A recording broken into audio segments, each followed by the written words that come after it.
Part 5. Secrets of the Sea.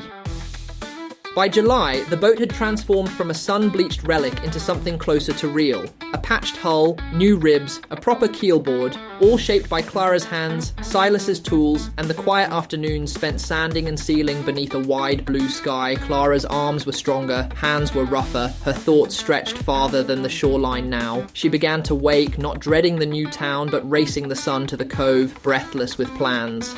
It was around that time Maeve began to teach her the sea. It started the day Clara nearly got swept into a tide pool. She'd wandered further than usual down the rocks after a morning of sanding, chasing the calls of a pair of oyster catchers.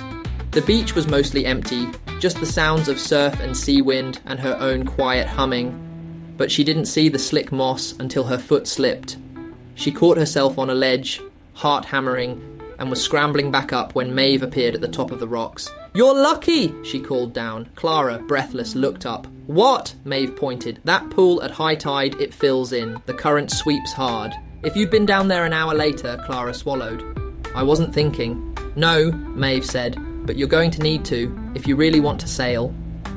That afternoon, Clara followed Maeve to the headland, just past the lighthouse. The view there was wide and unbroken, the sea stretching endlessly eastward, blue and brilliant.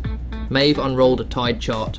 "First thing you need to understand," she said, "is that the sea isn't just water.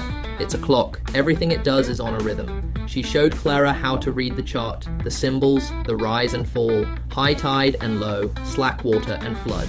"Out there," Maeve said, pointing, "the current changes everything. You can plan a course, but if the tide's against you, you'll fight for every inch. Sail with it, though, and it'll carry you like a friend." Clara listened, absorbing each word like wind to sail.